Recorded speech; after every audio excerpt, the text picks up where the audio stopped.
Hello, everybody, and welcome to Bathmat Reviews, where today we're going to be talking about Marvel Legends series, Captain America. Well, it only says Captain America, but this is Captain America from Age of Ultron. So, I'll say Age of Ultron Captain America, in case they do more than one Captain America. Which I don't really know if they do. I assume so, it's Captain America. But, I only have seen this one. Because for some reason, my local stores have a lot of DC, like McFarlane figures, but not that many of Marvel characters. So my collection is very DC lopsided. But they had this guy, and I thought I'd pick him up because, well, he seems pretty good. And I believe I was right. It is pretty interesting, though, seeing how McFarlane Toys does some things compared to Marvel Legends. Like, in the way, some of the ways that they do articulation. Like, they have basically the same amount of articulation, but in different ways, you know? These feel more like toys where, like, that are meant to be, like, played with and stuff like that.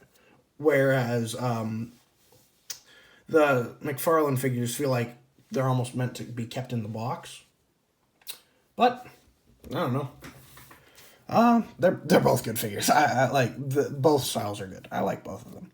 But I just thought it was interesting. So, yeah, this is Captain America, and he looks pretty dang good. There's the front, there's the back, there's the legs, there's the face, and yeah. So, as far as accessories goes, he comes with his shield, thankfully, because if he didn't, there would be problems. Like, unless, whoops, I put it on wrong. See, one of the straps is bigger than the other, so you can slot that on, and it will stay quite well. And, yeah, looks pretty dang good. You can't attach it to the back anyway, at least that I've found, yet, so that's too bad. Oh, well. But, yeah, if he didn't come with a shield, and the only one that's allowed to do that is, Avengers Infinity War, and even then, he better come with the vibranium shield that he got from T'Challa. So, yeah. Now, other accessories he comes with are two different hands. He has, tear that off, put this on. He has a straight hand to, just kidding. He would never. We don't talk about that one arc in the comics. But this is for throwing, I believe, like so that you can get him to pose, so that it, like, if you had like a shield, like a stand, you could be like throwing a shield or something, or just karate chopping. But yeah. And his other hand is actually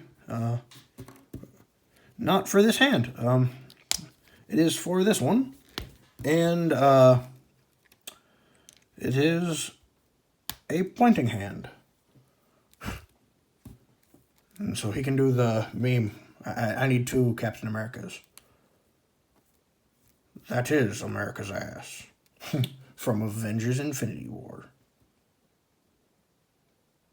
Okay, now that you guys have started freaking out, yes, I know it's Endgame. I'm not stupid. Shame on you. But yeah, and then for a final accessory, which I think is pretty dang cool, is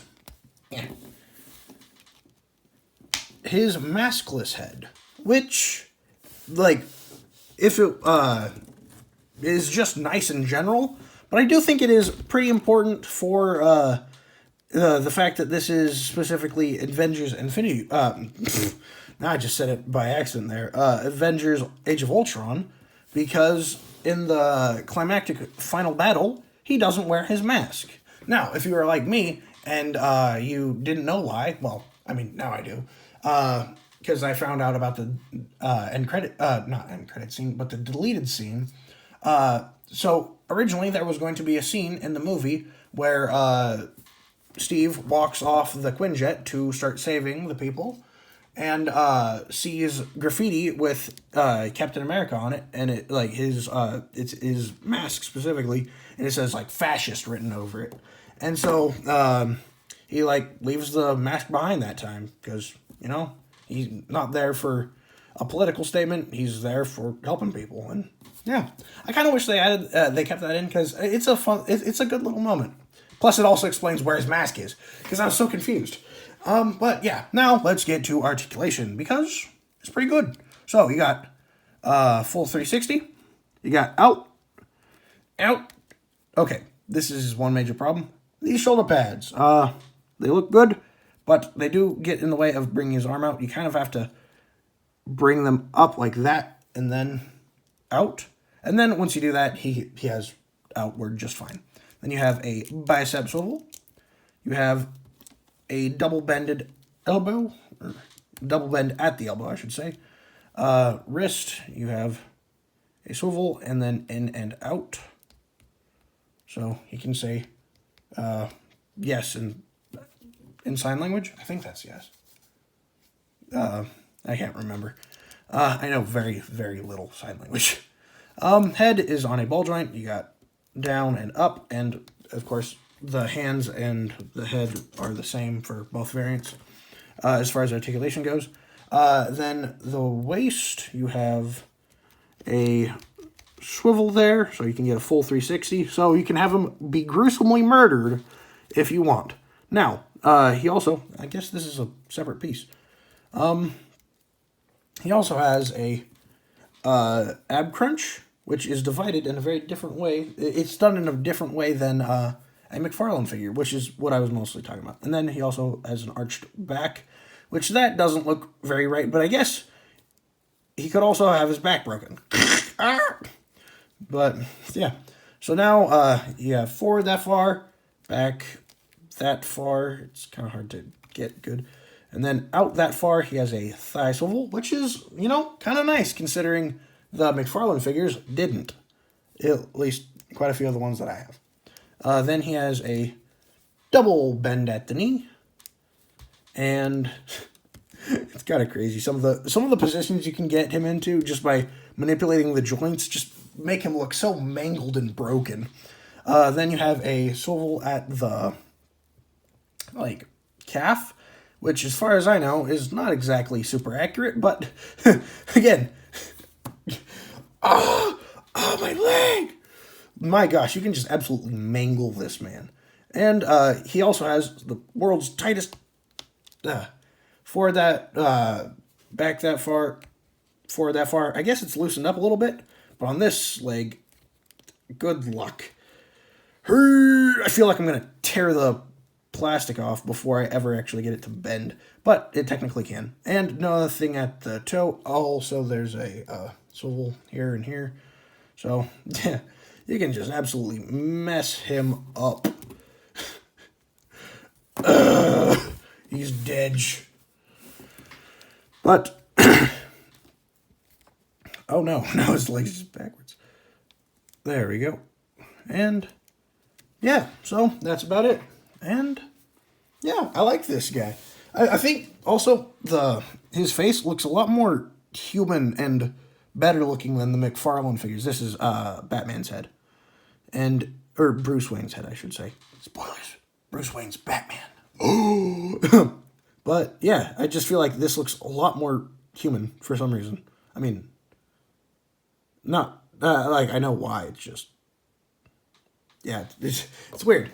And size comparisons that I still don't really know what to do for.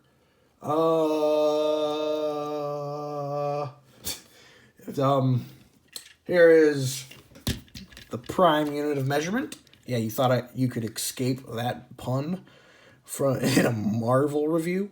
Heck no. And here he is with my previous non-Transformer character, and also my go-to standard unit of measurement of Batman, who he is taller than. I don't know why. That size seems off. I feel like cap should be equal to, if not a little bit taller, you know. But again, this feels more like a toy, whereas this feels more like a displayable figure. But I don't know. I don't care about the intended use. I like them, and yeah, and just because here he is with my previous Transformers review, Iguanus, and because I think I did it in the Batman review. Yeah.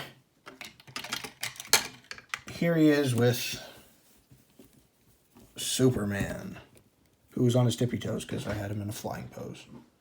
And, you know, is there blue in his hair? That's cool. Sorry, I'm getting off. I got distracted. Apparently that Superman has blue in his hair. That was pretty cool. And yeah, so that's about it. Thank you all for watching, especially on these pretty different reviews than I normally do. And yeah, remember to like and subscribe, or dislike if you didn't like it for some reason. And comment down below what characters I should review next. And follow me on YouTube and TikTok. Bye. Whoosh.